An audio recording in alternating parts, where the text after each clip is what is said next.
Yo, YouTube, we're back. I'm back, and I have three amazing guests with me. And so if you guys have been paying attention, last week I uploaded a video with these three amazing, smart, really dedicated men to seeing this world grow stronger through the evolution or the elevation of masculinity. Yo, YouTube. And so we've decided. Let me make sure I get rid of this. I'm hearing myself. I don't know how to make it go away. Huh. I'm not the smart guy in the room, clearly, because I can't figure out how to work this stuff. But I'm going to figure it out here. I don't have any windows open, but this is the first time I'm doing this on Ecamm Live, so I probably got something messed up. I'm going to close all my browsers. I'm not the smart guy in the room. Oh, I see. There it is. I had a latent window open. Well, cool. So you know this is real. Anyway, so I decided that this week we would come back together, and I wanted to talk to these guys and share with you a topic that is near and dear to my heart, which is defending marriage in this degenerate age. So we're going to open up the discussion, and we're going to speak to you from various perspectives. We have some men who are here married with many children, some married with a few children. I probably have the least children, I think, here between the two married men or the three married men here. And we're going to deliver to you what needs to be known in terms of marriage and family and making it great in this degenerate age. So welcome, Will Noland. We got Timothy Gordon. Hey, Elliot, thanks for having me on. Yeah, brother. Thank you.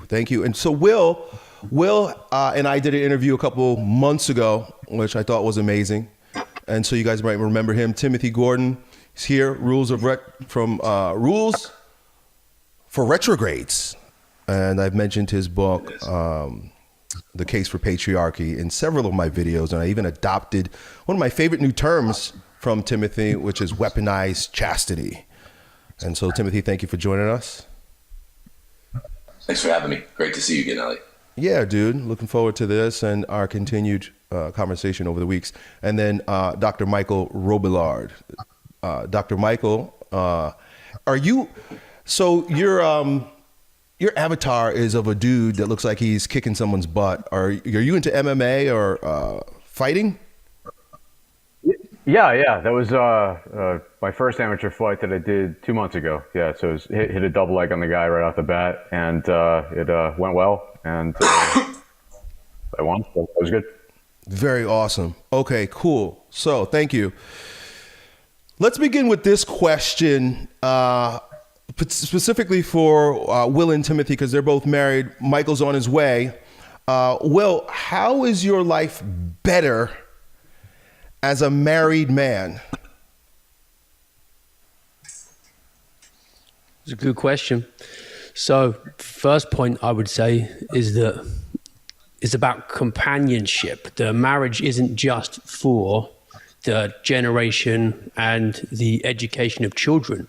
It's also for the communion between the husband and wife, for the good of the husband and wife.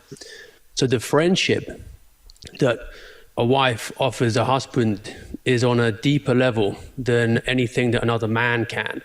When God made Adam a companion, he made him a woman, not another man. So that companionship is one thing that, apart from the joy and blessing of children, is a real benefit. And even analyzed in purely secular terms, looking at what marriage looks like practically in a man's life, well, married men earn more, they're happier, they have more sex, they're happier with their sex lives, they live longer, and in fact, even sadly, men who end up divorced are financially better off than men who were never married. So marriage has all kinds of benefits for men, even in purely secular terms. But then, of course, we can get into all the spiritual benefits as well, because it's not just a natural institution, it's also a sacrament. But I would start with just natural law alone. Marriage is replete with benefits for men. Awesome. Thank you for that. And Timothy, how about yourself, man? You've got, as I think both you and Will have more than 6 children, right? Is that correct? 7. 6 plus 1. Yeah, 7. Yeah, Will, man. you too, right? It's 7? Yep, that's it. God bless you guys. So Timothy, tell us, how is your life better as a married man? Economics, volumetrics, econometrics, all of these things are leveled against not waiting to shack up with someone while you're dating. They're 10 times more efficacious, economics, volumetrics, econometrics, if you get married to someone young and quick, and probably wait. Don't move into to an apartment with someone until you get married, for practical reasons at least. Once you do, if you get married young, you get married even as a student, get married right out of high school, get married in college, it makes your life a million times easier. And why? The rationale is what Will said. I don't want to double up, but I just wanted to hit the pragmatic point that if you go and find the woman for you, a woman that fits, a woman that's right, it's a little tricky to do, but it can be done. Everything Will said is absolutely true. Aristotle, who's called the master of those who know, 350 years before Jesus came to earth, says that a best friendship is possible between a man and wife. It's a best friendship, like Will said, that's, well, like he implied, I guess. It's not between equals. I could be closer, and I am closer with my wife than any man, and I have lots of close male friendships, because she was made to be my handmaiden. She loves being my handmaiden. I was made to protect her and to help get her ultimately to heaven, and I love doing that. And it's a unique dovetailing that is absolutely unfindable in the rest of the world. So economics, volumetrics, econometrics, this is the economy of the household. And absolutely successful men, 9 times out of 10, you find a very, very cool, submissive wife who enjoys being a handmaiden behind them. Amazing. I want to come back to Dr. Michael in a second, because you have a unique perspective with regard to marriage being on the outside looking in. But I just want to add my 2 cents that I am an unstable man. I'll be completely honest. I have attention deficit out the ears. And if my sexual energy wasn't focused in on one woman since the time I was a teenager, I probably would be living a very chaotic life. And so just from, my subjective experience, had I not had the focus of giving my love and attention to one woman, I'm pretty sure that you wouldn't be looking at the man that is living what seems to be a strong, stable, focused, and profitable life. Having one woman is, in many ways the same as being focused on one business, right? As entrepreneurs know, we have entrepreneurial ADD, and sometimes we're always chasing shiny objects and seeing different opportunities and things, and then spreading ourselves thin, which I've experienced myself as well. But having my sexual energy focused in on one woman and being fruitful with her has brought a myriad of blessings to my life. Now, I asked, Mike and I were talking a little bit before the show, and Michael wants to get married. Given the climate that we're living in today, why would a man want to get married? Michael, what is the desire there for you? Well, I would say just all the things that you gentlemen just mentioned. I mean, particularly it being a sacrament and being how man is oriented, right? We are directed ultimately towards heaven and towards good things. And, marriage and monogamy, it is one of the highest goods. It's faith, then family. I think that's what we're ordered to, unless for the very small segment of people that have a vocation towards priesthood. Most men, they're going to be called towards that good. I think myself and probably a lot of people of our generation, though, hit some element of cynicism along the way and got thrown off the path. At least that was the case for me. So I'm just trying to get back on it and remember what the higher goods are in the world. Why are so many men skeptical of marriage today then? Well, I think, especially if you're listening to elements of the red pill or MGTOW community, this is derivative too from the sort of evolutionary determinism folks too, where they're just like, oh, we're just animals. Everything's just like bonobos trying to bang each other. There's no higher purpose to the good of sexuality. It's all just this free for all. And I think that has this downstream. It's incorrect, but it has this downstream appeal to those communities, and then you hear it echoed to younger men, and it just has its own causal power. So I think if we get the metaphysics of man wrong, then everything's thrown off, and that's essentially what we're looking at.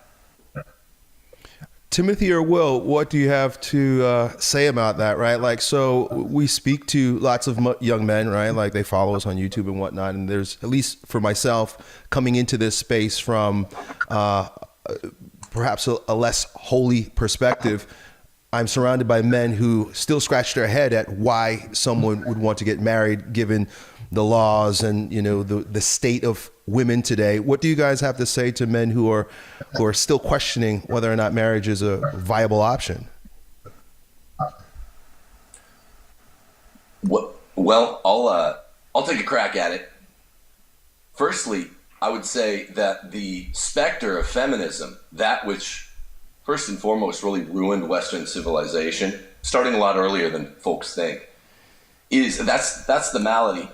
And the so-called remedy is a secondary malady, because the remedy, the one that we're addressing to obliquely and at other times more directly, like today, is, like Mike said, the red pill community. And a lot of what they say is bullshit. It's not bullshit to the same extent that feminism is. The idea that there is no ordinal ranking of man and wife within Christendom, within the Christian family, that's nonsense, and that's evil, and that's actually part of the original sin between Adam and Eve. So that's really fundamental to leftism and to all the various subversions that you see making the life of man miserable, and by man I mean men and women in this case.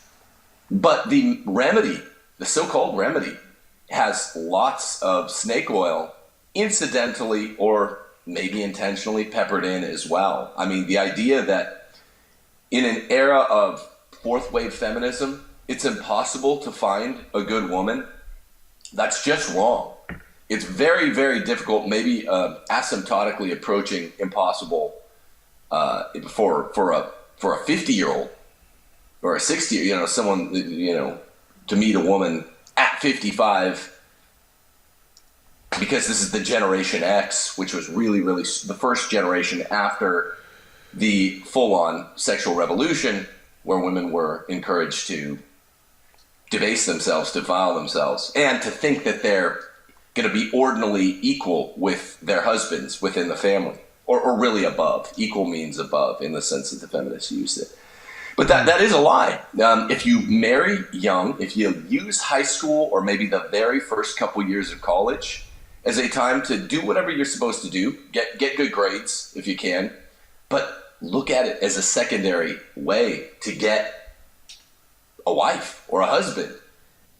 It's altogether possible. I taught, high school and college, some combination, for 10 years. And let me just say, the people don't really get too touched by feminism until junior, senior year of college, typically, on average. They're finding it in freshman and sophomore year of college. And especially coming out of high school, it's altogether possible to find a wife that wants to be your handmaiden, that wants to, this is my wife's book, it's called Ask Your Husband. Still totally possible to do. Will, why are so men skeptical of marriage today? I think another reason is fear.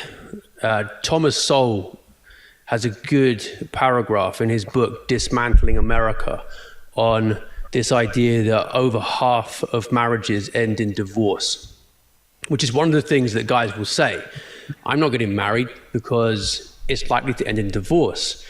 And Sol points out that there was a lot of massaging of these statistics to try to get that myth out there off the ground. He says that, first of all, it started with girls age 16. Anyone over 16 female was counted as woman. And then they also counted women whose husbands were serving abroad in the military or in jail as unmarried. And if you do all this, then you get the 51% of women who've never married. But Sol says if you actually do this correctly, then we've got 25% of women who have never married. And also the divorce rate is far, far lower than is presented. It's the lowest in about 50 years currently. So the chances of having a stable marriage are actually better now than ever. But men have got this idea that the risk is too great. I've already pointed out that if you are a divorced man, you're still going to be financially better off than a single man. So I don't think that crunching the numbers with a calculator and saying there's too much of a financial risk makes sense. So fear, that's one factor. But I think trying to minimize risk in your life is bad as a man, ultimately. Men are made for risk. We're made for battle. And marriage is ultimately the battleground for the future of society. And if you don't want to step onto it because you're afraid, that's ultimately a form of cowardice, I would argue.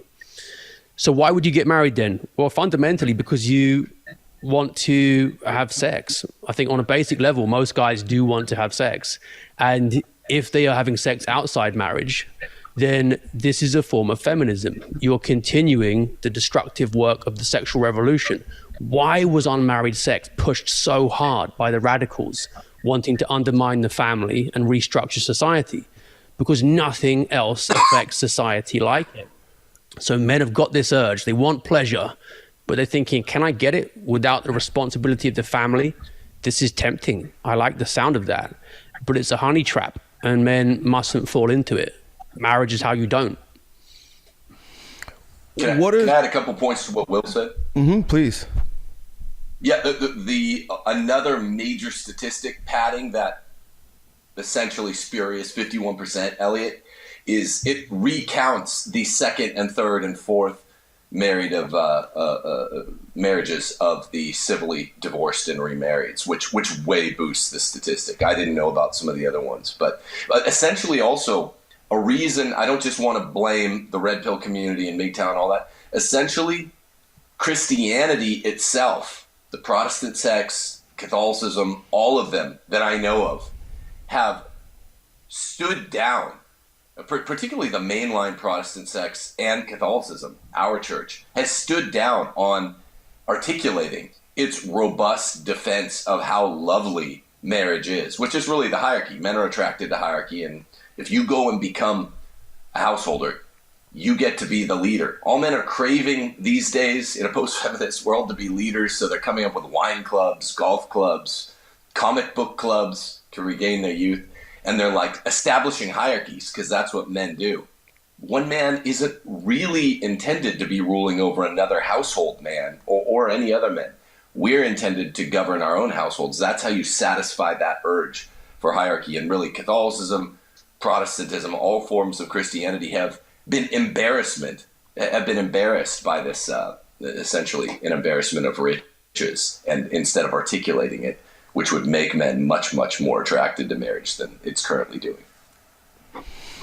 So someone mentions in the chat that the justice system is very unfair towards men, and many men take a logical stance in terms of not choosing marriage because of its financial ramifications and being that the law is against them. What do you say to a man who offers that as his reason for avoiding marriage? What financial ramifications? The stats show that divorced men are better off financially than never married men. So if it's money you're worried about, that's not a good argument. Is it just risk in general that you're afraid of? Well, some things are worth the risk. And given the importance of marriage to your happiness and to the stability of society, this is one of those goods that is worth fighting for and taking a risk for. What are some of the enemies to marriage and family today? You know, you mentioned the name, said radicals before. Who are these radicals, and what are some of their tools that have been used in order to profane marriage? I list in my book, and I think I tweeted it the other day, the first order radicals against marriage, against the family, against the good of society is, of course, the feminists. But when I say the feminists, I mean that there's not a meaningful distinction between first wave feminists, which began around 1850, in the year 1848, actually at a convention they held and made a kind of declaration of independence. Second wave, third wave, fourth wave, it's all the same beast.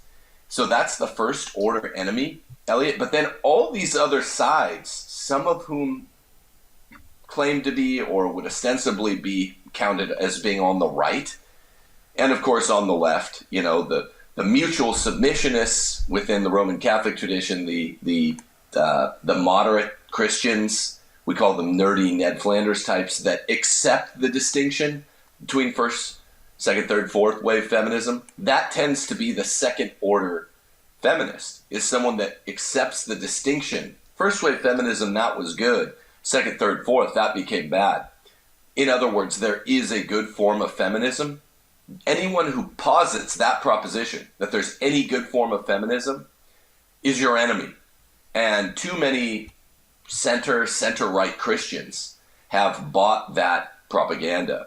Then, of course, you've got the far-right people, like the MGTOW people, the red-pilled manosphere. They seem to buy that proposition, though you'll hear occasionally some extra red-pilled ones that understand first-wave feminism was bad from the beginning. It tends to be breakdown into groups of feminism, the feminists, and those who bought the feminist lie.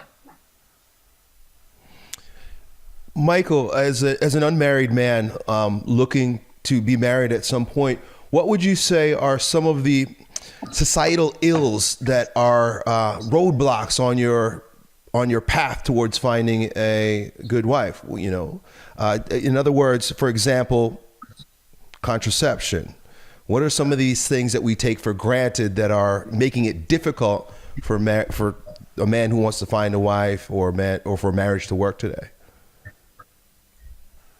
Yeah, I would say definitely contraception, pornography of various kinds within, the space of social media as such, Tinder, online dating,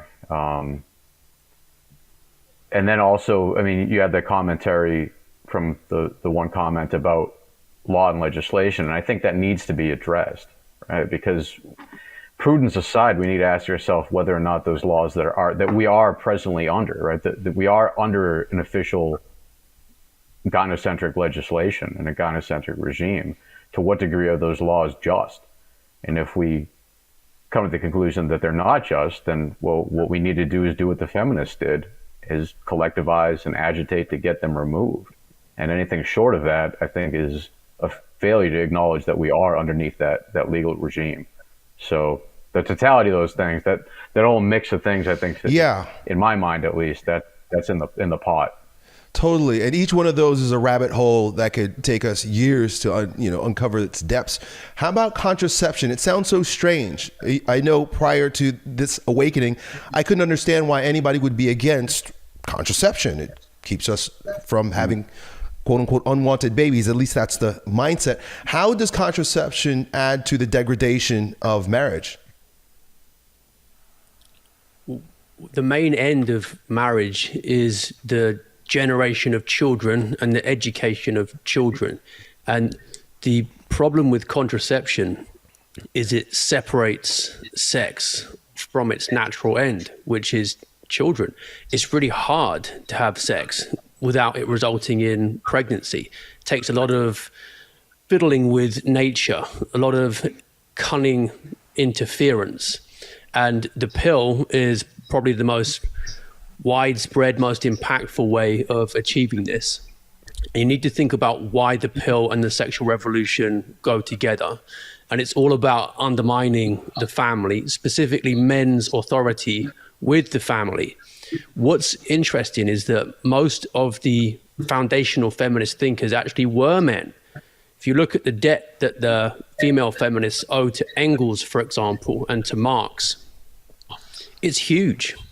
So this idea that feminism is something that women have done to men and men need to sit around blaming feminists, ultimately that's a really emasculating victim narrative. Men need to look at the fact that the main attraction was pleasure without responsibility. So fine, if guys don't want to have marriage, don't have sex either.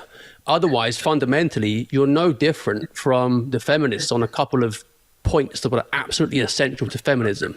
Sex outside marriage, contraception, that's what the sexual revolution was all about. If you accept those things, you are continuing it. And the left's greatest victory, in my opinion, in this area, is convincing guys that that kind of behavior is in any way alpha. And it's just red pill somehow, and it works. Practically it works. Well, look at the ghetto. How's it working out there? Yeah. A second point, I keep piggybacking on no homo, is basically to underscore this analogy. He said sex without conceiving life is difficult, and folks out there are scratching their head because, guys, listen to me, you're propagandized. The purpose of sex is pregnancy. Just like the purpose of taking in nutrients is of eating is to take in nutrients and to stimulate your metabolism, right? It's like trying to eat a tasty piece of cake without getting the calories. And it's very similar insofar as the metabolic system and the reproductive system of man is in the first order ordered toward a very specific ergonomic system of organelles working together. Reproduction in the one case, metabolism in the other. But both systems, the human systems of organs, also deliver a major payload that confuses us, pleasure. The difference is if you abuse your metabolic system, the way that contraception is a bona fide abuse of your reproductive system, you're trying to quell it, you're trying to restrain it from doing its job. You can't get away with it in the case of eating, right? No one wants to walk around and be a great big fat ass because you wear, like a scarlet A, your flab on your frame. Unfortunately, I do think it's unfortunate that men who are fornicating, particularly under the auspices of contraception, don't wear their shame on their lapels because that would keep them from doing it so much. But it's the exact same thing. It's the surrogation, the substitution of the secondary pleasure that follows upon eating or copulating as the first thing. Well, I think it was C.S. Lewis that said, if we put first things first and second things second, we get both. If we put first things second and second things first, we get neither. That's the case with copulation, particularly in the case of contraception. Dr. Michael, so as a man seeking marriage, what are some of the things that you would look for in a woman that would be open to this, the things that we're talking about here today? You know, what are some red flags that you're avoiding when it comes to potential wives? Yeah, I think in the past when I was immersed in this secular worldview, I wasn't thinking in these terms at all. So I was just thinking, whatever is she hot? Is do we get along, minimally in terms of our interests or something like that? But I think now it's what Tim said. Is she holy? Is she directed towards God? That's the first thing. Is she is her way of being oriented around the parish?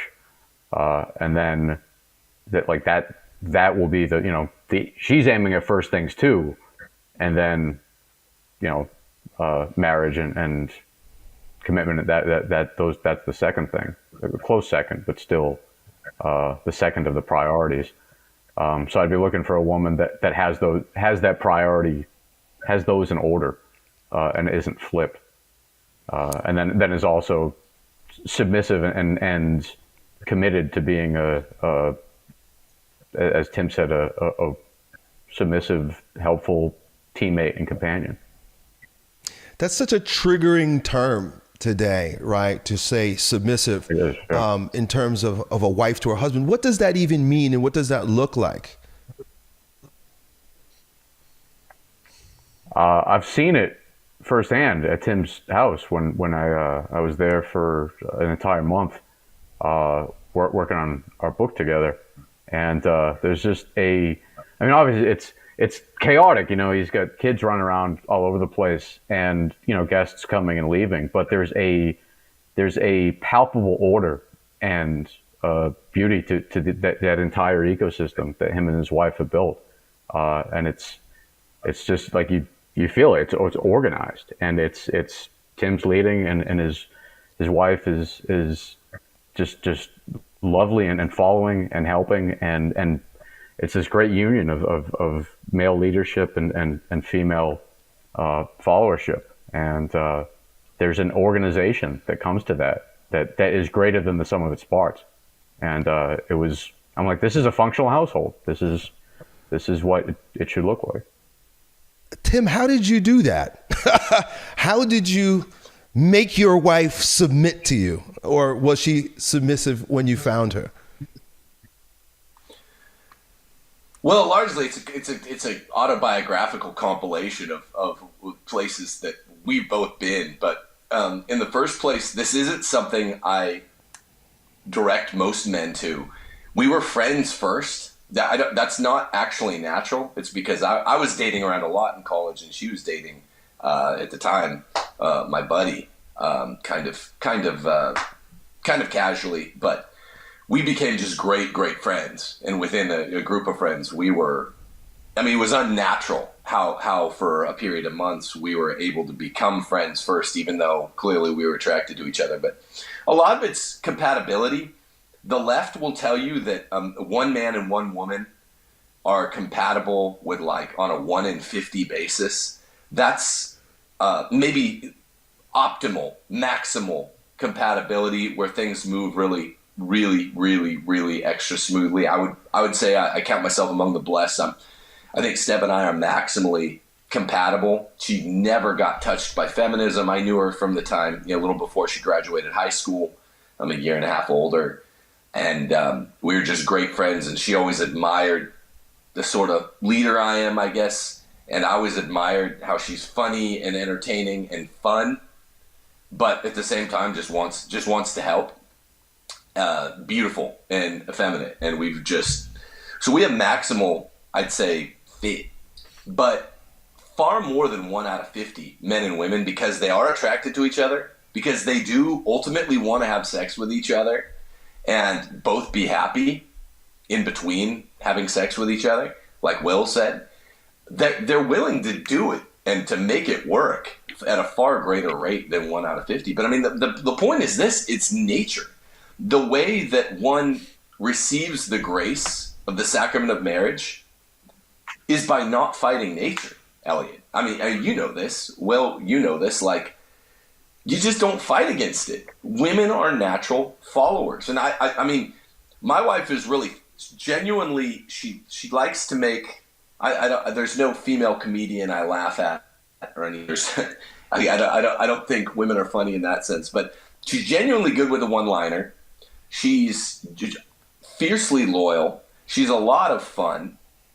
We have our 7 kids running around. If we don't have too much time in a day, we try to run the household like Teresa Lisieux's parents. Just have some fun. You got to do what you got to do, and then play together. And I always knew both of us had a high appreciation for that model of parenting. Get your chores done, pray together, do the stuff that's obligation bound.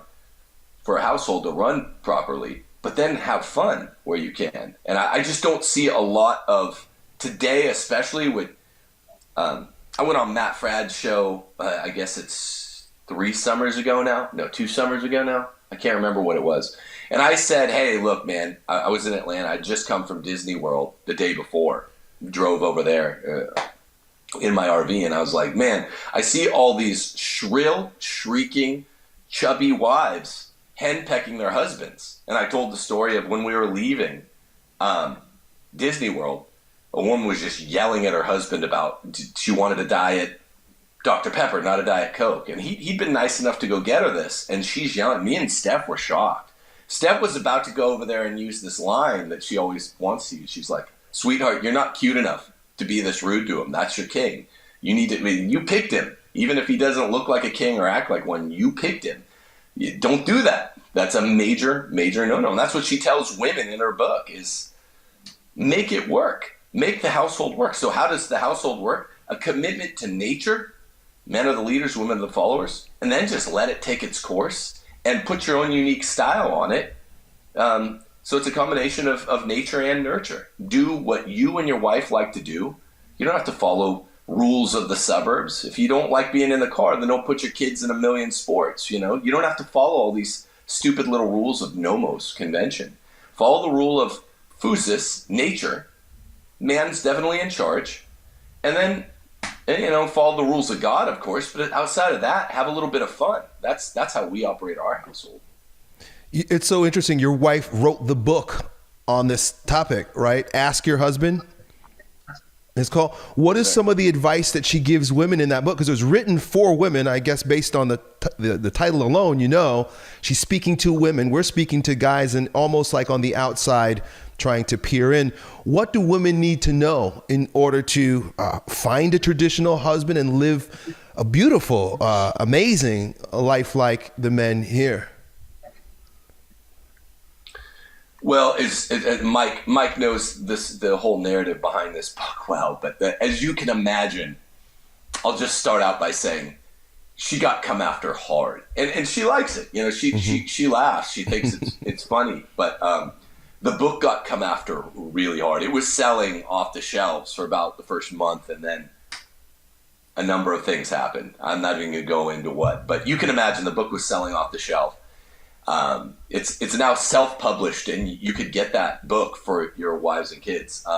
Mother Miriam, awesome old nun, first got a hold of it and was like, wow, this is impressive.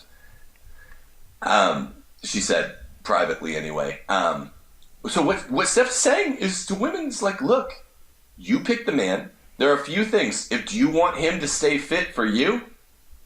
Well, men are 10 times more visual than we are, so you stay fit for him too. It's 10 times more important the other way.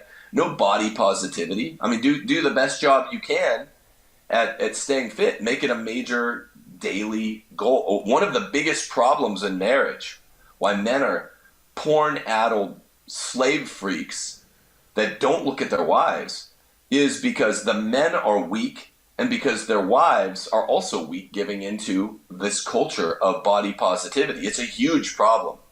Once somebody has been incentivized to get married, man to woman, woman to man, just becoming complacent and letting themselves go. That's an obvious, huge elephant in the room. If men and women are no longer trying to attract one another in marriage, why would you try to attract someone before they're even yours? Husband, wife, husband. And that just pissed everyone off. Then she said, there's a chapter called Wear What He Likes, Do What He Likes. I love you that. You can imagine the feminists freaking out. Yeah, it's like, look, and same thing to the guys, right? But she's not, St. Paul says women are not allowed to teach men. That they're underneath men. So, but women are allowed to teach, according to Holy Scripture, other women. So wear what he likes, do what he likes. And if you want him to do or wear something for you, even though women are vastly less visual than we are. Men need to remember that. But if she's that way, then do it for her. Why would you not grant these boons, sexual or otherwise, in marriage? And essentially she's saying you need to know that you're a handmaiden. Most commercials, if you look at them now, I'd say 4 out of 5 at the very least, has strong iconography with a woman implicitly being leader. You guys all know what I'm talking about. The man overtaking womanly duties. The man taking up the woman's hobby. Steph's like, look, we're the handmaidens. We should take an interest in what they're doing. If your husband has a football game on, you don't have to do it every time, but if he has a basketball or football game on, go take an interest in it. You'll probably get interested in it. That's another point that the feminist hated. She's like, male hobbies are more important than female hobbies. They're what cultivate hunting, military, virtue.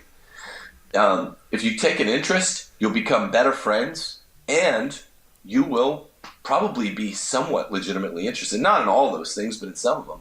Feminists didn't like that. Basically, she's just telling a woman at every step throughout the day, stay home, take care of the house. One income is definitely enough. We made it work before I did this, even when I was just a teacher. And it's a lovely life. Women will say, what do I do when I'm at home before I have kids? Garden, keep a journal, Right. Do crafts, take a nap, watch TV, but cook, bake, sew. She has a lot of advice. People should check the book out. I don't remember where I heard the term. It may have been from your book, but the term feminine luxury. Oh, no. Actually, I think I remember reading it in Stephen Arnio's book, The Oracle, where women who live in this traditional way and submit to their husbands and are under their mantle have a special grace, and it allows them to relax. And that relaxation, especially in our day and age, is seen, on one hand to denote a sense of weakness, right? You don't have to be vigilant and you have to be hardcore all the time. But when I look at the peace and the joy in my wife's life and her willingness to want to follow my lead, all I see is luxury. She's so happy and relaxed. Will, how long have you been married, man? You've got 7 children.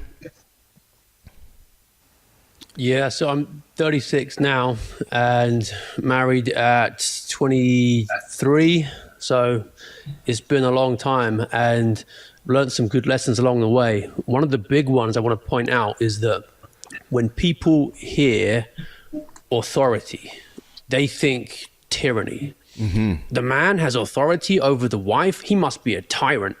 And that's because liberalism has made so many inroads into people's basic assumptions now that they can't hear authority without thinking oppression.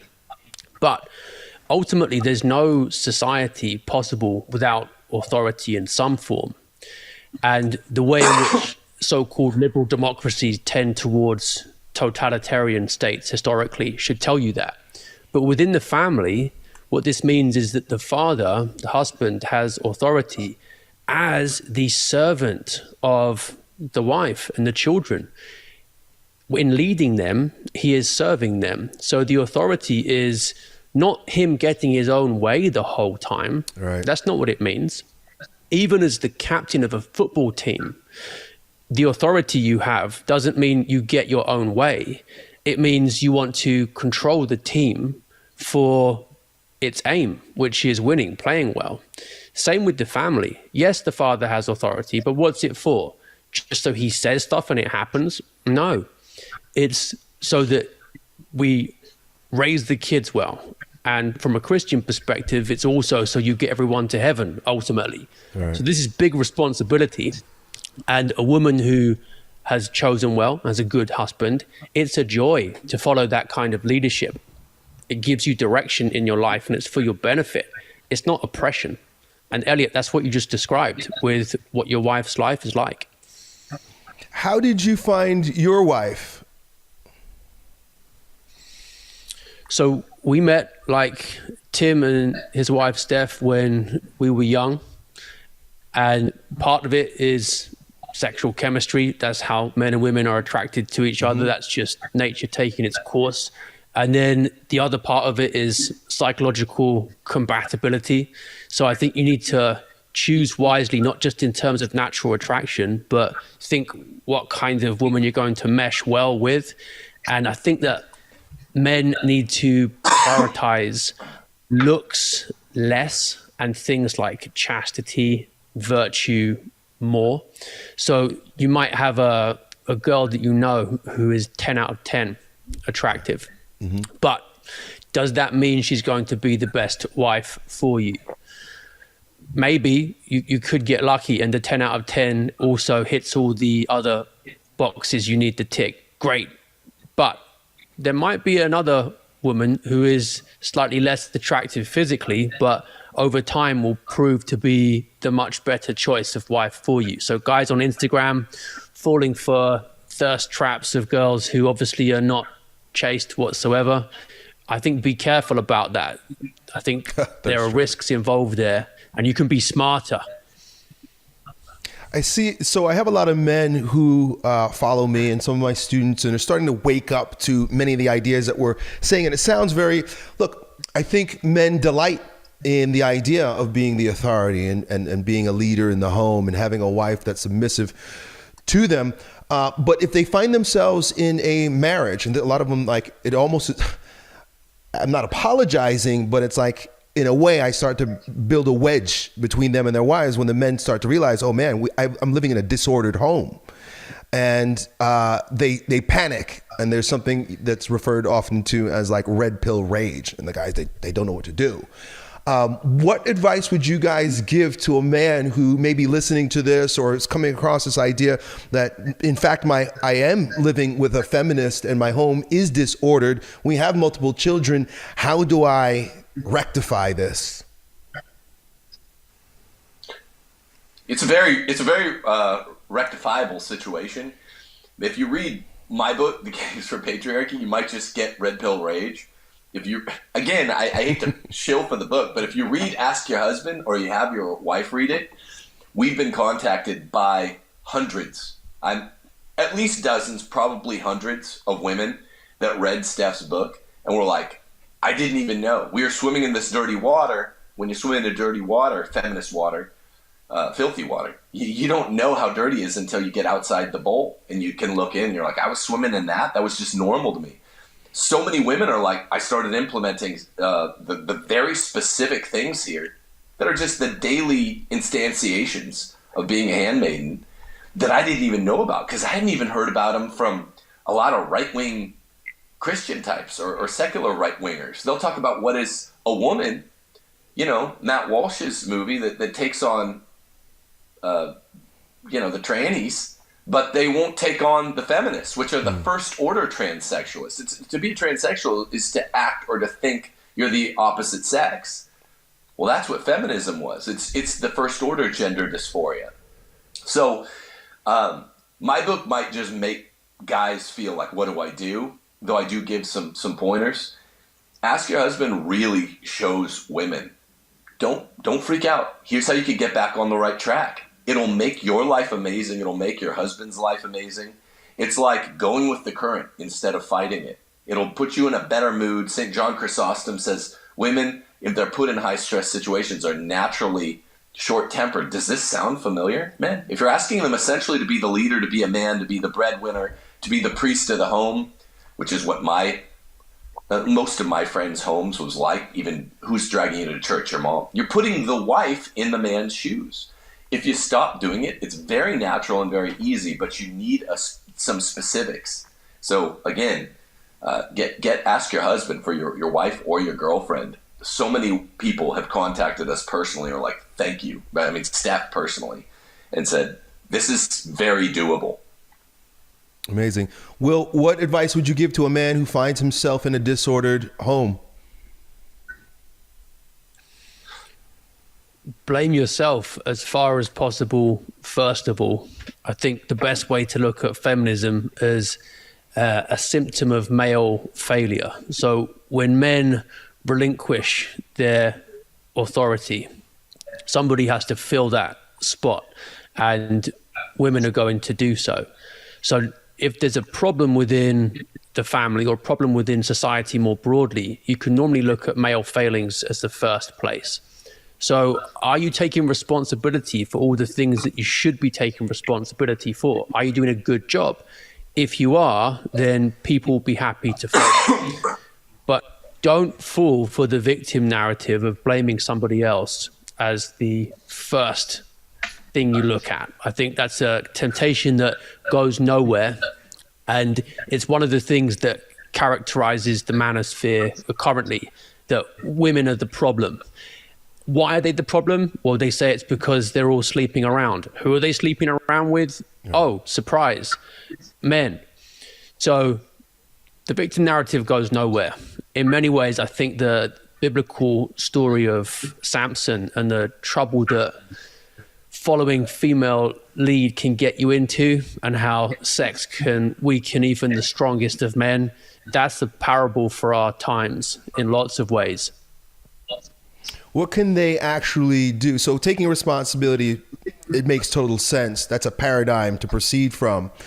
What are maybe some actions that they can then take to either present this to their wives? I've had guys who, they kind of drop the ball when they walk up to their wife and say, well, I want you to know that I'm supposed to be the leader here. And their wives are like, what, are you kidding me? You haven't been the leader since we've ever. What are some things that the guys can do, action steps perhaps? Are you expecting your wife to work outside the home and provide for the family financially? If so, you are a feminist. This ultimately is where we get to crunch time. Why do you think you should be respected as a leader if you are making her serve you financially? Who are you to say that a woman's place is in the home, taking care of the children, if you're not making that possible for her to do? Those kind of things will breed resentment ultimately. So it's ultimately about leading by example. Michael, yeah. And what also, are some of the... Go ahead, Timothy.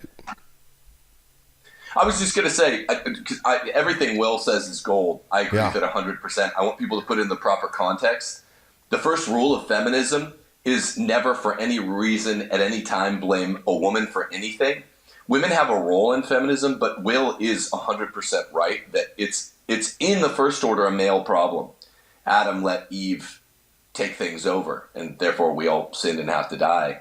And I would just say that the first way to undo this, even though women will resist after they've taken over the vacuum of power, which is man's fault, women will be slightly resistant. That's the feedback Steph and I always get. So you do have to say the right things, and like Will said, lead by example. The first and best thing you can do, this is utterly consistent with what Will said, is just say, look, I'm going to make changes around here. It's my duty. I've been derelict, starting with making you work, making you be the person to drag the kids to church, making you be the one to be the moral conscience of the family. Those are all my jobs. Your life is going to get better. The kid's life is going to get better. Mine's going to get better. Just sort of watch and see, please. Just give it a couple months. You'll see I'm going to take over this role, and all of our lives are going to get better. That's what we've told people to say, and that's been the most successful thing. We're doing unofficial, imperfect science here with all the polling we've done with our books. So everything Will said is right. Michael, I'm curious, as a man who's dating and seeking a wife, what kind of red flags do you look for in terms of having a potential deal breaker with a woman? And what kind of questions do you ask or conversations do you start in order to see if some of a woman's compatible with the traditional marriage that we're describing here? Well, I mean, since I converted back in 2018, I've really just been focusing on just rebuilding myself and rebuilding my faith, and back to that C.S. Lewis quote of putting first things first. So I haven't been actively dating since then, and it's also a feature of what Will said. Is getting my my world ordered enough such that I can be a supportive breadwinner. So that hasn't been the first thing on my mind at all. Were I to be dating right now, then I guess the red flags I'd be looking for are signs of promiscuity, signs of, I guess, feminist indoctrination, I suppose. Looking to assert that ideology in a variety of forms.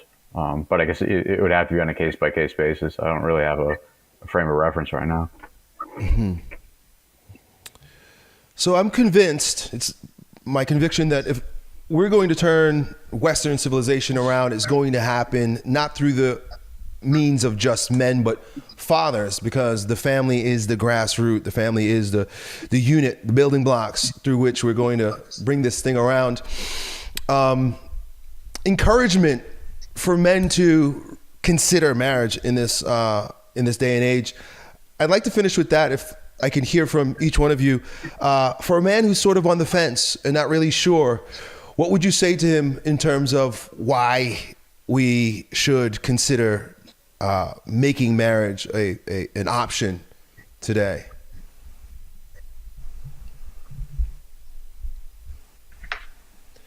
The left want you to remain unmarried and ideally to have sex outside marriage, and if you have kids, to abandon them. They want more broken homes. The ghetto has taken this social experiment further than anywhere else, and the black family's been in many ways the canary in the coal mine. Look down that route, see what you think is happening there. Do you want to walk further down in that direction, or do you want to fight with everything you've got to try to pull things back from that precipice? There are all kinds of attractive messages about sleeping around and being a playboy, but the clue is in the name. It's got boy in it, not man. And ultimately, for a man, sex is about marriage, responsibility, and leaving a legacy through the family. The idea that you can just play around and there'll be no consequences is something I can't understand how anyone can believe, looking at what the real world consequences of that ideology have really been. Yeah, there's a risk involved, but there's a risk involved in everything that's worthwhile. And you're not made to wrap yourself in cotton wool and sit at home and cry about the risks of doing something great and important.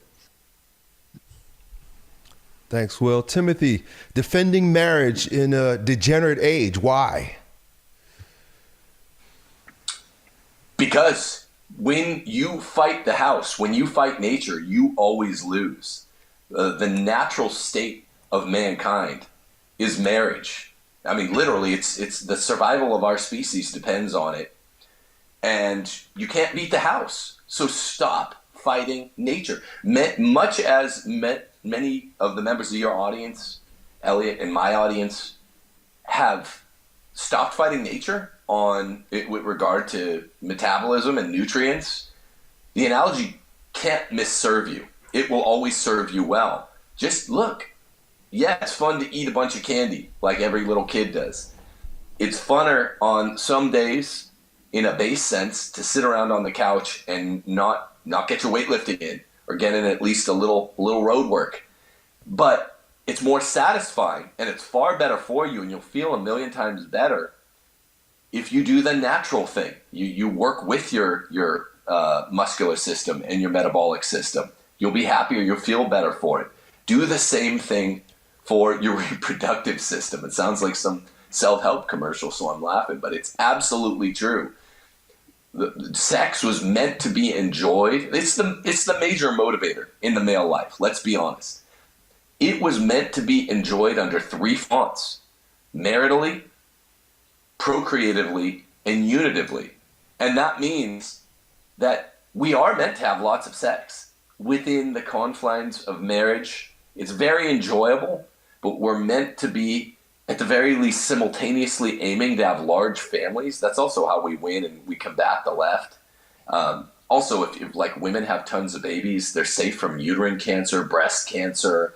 It raises men's testosterone, which saves you from all sorts of cancers. The science doesn't lie. The left does lie about the science. So quit fighting nature. Unless you're a very small minority of men that are going to enter as Catholics, like some sort of celibate priestly class, that's a group within a group. Unless that's you, get started now, today. Being virtuous, reconfiguring the way you think about sex. It's not naughty. It's a good thing. It's a good thing to be enjoyed plentifully within the confines of marriage. toward having big families. Quit fighting nature and you will be happier for it. But you got to reconfigure the way you look at the world. Michael, I like to say men have two virtuous options. There's monk or marriage, and you're living the monk lifestyle. You're weaponizing chastity, and you're waiting for marriage if it's a part of God's plan for you. What kind of advice do you give to men? Now, I want to acknowledge that living the monk lifestyle, being virtuous and chaste as a single man is a great grace, and it's an amazing place to be. It sounds odd or counterculture, but from your perspective and wisdom, what would you say to men who are choosing to not marry and the virtue of chastity? I would say it gets back very similar to what Will said, is that the left wants you to be atomized and disaggregated and disconnected from God and disconnected from one another. That's where they want you. You know, they want you in a place of being this atomized, controllable serf. And you know, the family is the cell of society and the cell of civilization, and the protection of that is worthy of protecting. You know, as a father or in whatever monastic capacity, that's still worthy of protection because it protects us all. You know, it is the greatest defense against the tyrannical authoritarian state. So that, you know, as somebody looking at it from the outside, having not been married, it still strikes me as something that if there's anything worth defending, then it's family for its own sake, especially against all these pernicious evils that are coming after it. Michael, what kind of projects do you've got going on right now that people would benefit from knowing about, and where could they learn more about you, brother? Thanks. Yeah. So I got michaelrobillard.com. You can find mine and Tim's book, Don't Go to College. I also have another book called Outsourcing Duty, which is about civil military relations and some requirement of military service for, you know, protection of country. And you can find me on Substack as well. A lot of my writings are there. Awesome. Timothy, prolific writer. I've read several of your books and I love them, dude. Thank you so much for being who you are and sharing with the world the wisdom that you've gained. Where can people find your books, find your courses? You're doing a lot of amazing things out there. Tell us more about it and where we can participate. Thanks, Elliot, and thanks for facilitating the dialogue, as the left says today. Go to timothyjgordon.com. Well, I've written 4 books. Catholic Republic is my first one. Rules for Retrogrades is the second one. Case for Patriarchy, which we've talked about a lot today, is the third. And then me and Mike co-wrote Don't Go to College for Regnery Books, which has a lot of this stuff in it, a surprising amount of the patriarchy stuff it has in Don't Go to College. That's the most recent one. But mostly come find my stuff on YouTube, Timothy Gordon or Rules for Retrogrades. You see the sun behind me. I'm really full on. Let me just say this, gents. I'm full on this project of whatever you want to call it. I've been calling it Christian masculinism, showing how all the other groups out there, feminists or those who are overreacting or underreacting to feminism in a disordered way, are wrong. Christian masculinism is the way to retake the West. And I am right now, I've got lots of projects going on. I've got the Retrograde Classical Academy. You can find that at timothyjgordon.com as well. But I am all in on this Christian masculinism project that we've undertaken to do, you know, a podcast a week on rotating channels. It is the way to save the West. Amen. Yeah, Thanks. I truly believe that. And Will, man, I love reading your posts and hearing your conversations. Man, you're so clear and so logical and concise with your advice for men. Tell us about some of the projects you got going on and where people can read your amazing writings and get a hold of your videos and all the cool stuff that you're doing to make men strong today, bro. So people watching who don't know, I was fired from the UK's top all boys boarding school for a lecture I gave on masculinity that offended some of the feminist stuff. Since then, I've carried on with the work of teaching literature, philosophy, politics. You can get that on my YouTube channel, Noland Knows, and on Substack as well. There's some of the spicier content that I can't put on YouTube. So check out both YouTube and Substack. Amazing. Thanks, Will. And thank you guys for joining me here today. Thanks, Timothy, for putting this group together.